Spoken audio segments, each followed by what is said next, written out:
الف لام میم غلبت الروم فی ادنی الارض وهم من بعد غلبهم سیغلبون فی بضع سنین. الف لام سورہ روم کی ابتدائی آیات ہیں. رومی مغلوب ہو گئے ہیں قریب کی سرزمین میں، اور ان قریب وہ دوبارہ غالب آ جائیں گے اپنی مغلوبیت کے بعد. 10 سال سے کم مدت کے اندر یہ پیشین گوئی تھی جو قرآن نے کی ہے. اور کی کب ہے؟ جبکہ ابھی حضور صلی اللہ علیہ وسلم کی نبوت کا آغاز تھا، یعنی آپ پر وحی کا آغاز ہوا ہے. سن 4 نبوی کے آس پاس یہ واقعہ ہوا ہے.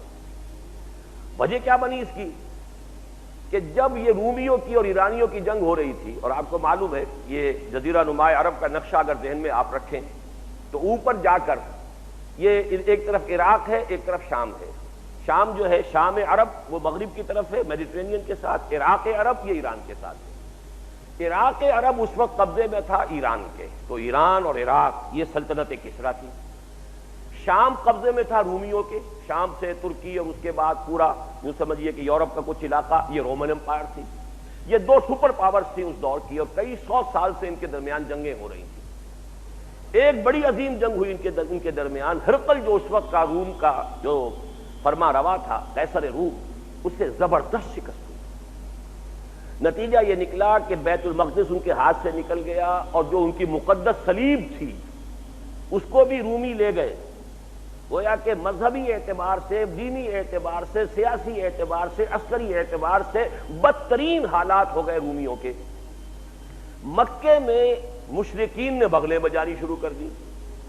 انہوں نے بغلیں اس لیے بجائیں کہ دیکھو وہ آتش پرست ہیں، وہ تو ہمارے بھائی ہوئے. ہم بت پرست ہیں، وہ آتش پرست ہیں. اور وہ ہیں نصرانی عیسائی، وہ تمہارے بھائی ہیں. تم مسلمان ہو، تم عیسیٰ کو مانتے ہو، یہ تمہارے بھائی ہیں.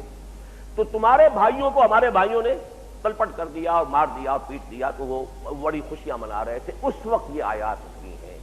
الف لام میم غلبت الروم فی ادنی الارض وهم من بعد غلبهم سیغلبون فی بضع سنین. اگرچہ قریب کی سرزمین، اب جزیرہ نماء عرب سے قریب پر سرزمین تو یہی ہے نا، شام عرب، عراق، یہاں رومی مغلوب ہو گئے ہیں، لیکن ان قریب وہ اپنی اس مغلوبیت کے بعد غالب آ جائیں گے، اور یہ ہوگا بضع سنین میں. اچھا، اس پیشین گوئی کی بنیاد پر حضرت ابوبکر صدیق رضی اللہ تعالیٰ عنہ نے ایک مشرک سے ایک شرط بھی بنا دی کہ شرط لگاتا ہوں میں کہ یہ رومی مغلوب ہو جائیں گے. ہماری قرآن میں آیت نازل ہو چکی ہے، رومی غالب آ جائیں گے. اس پر شرط لگائی کچھ اونٹوں کی، لیکن یہ کہ اس میں مدت کم رکھی تھی، غالباً 2 سال.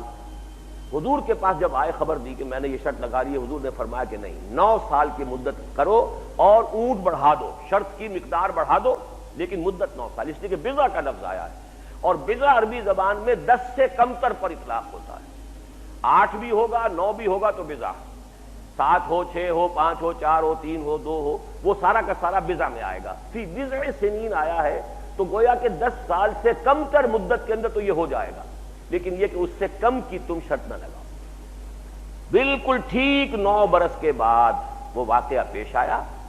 بڑے ہی معجزانہ طریقے پر ہرقل نے جو حملہ کیا ہے، اب اگر نقشہ آپ کے سامنے ہو تو اس نے بحیرہ کیسپیئن کی طرف سے حملہ کیا، یعنی ایران پر حملہ کیا ہے اس کے عقب سے جا کر، اور پھر شکست فاش دی ہے. اور پھر یروشلم بھی اس کو دوبارہ مل گیا ہے، وہ صلیب جو ان کی مقدس صلیب تھی وہ بھی اس نے دوبارہ حاصل کر لی ہے. اور پھر وہ اس فتح کا شکرانہ ادا کرنے کے لیے ایک بڑا طویل سفر کر کے انطاکیہ سے اور یروشلم تک پیدل چل کر آیا. سواری پر نہیں، پیدل چل کر آیا ہے، صرف شکرانہ ادا کرنے کے لیے کہ ہمیں پھر اللہ تعالیٰ نے فتح عطا کر دی ہے ان آتش پرستوں کے مقابلے میں. اور قرآن مجید میں یہ خبر بھی تھی کہ اس دن یومئذ یفرح المؤمنون، اہل ایمان کو بھی ایک خوشی حاصل ہوگی. اور یہ بالکل وہی دن تھا جس دن کے مسلمانوں کو بدر میں فتح حاصل ہوئی ہے. وہی 9 برس کے بعد ادھر مسلمانوں کو بدر میں کفار عرب، کفار مکہ پر فتح حاصل ہوئی، ادھر ہرقل کو دوبارہ فتح حاصل ہو گئی. تو یہ پورا سلسلہ قرآن میں ایک پیشن گوئی کے اعتبار سے ہے کہ نہیں؟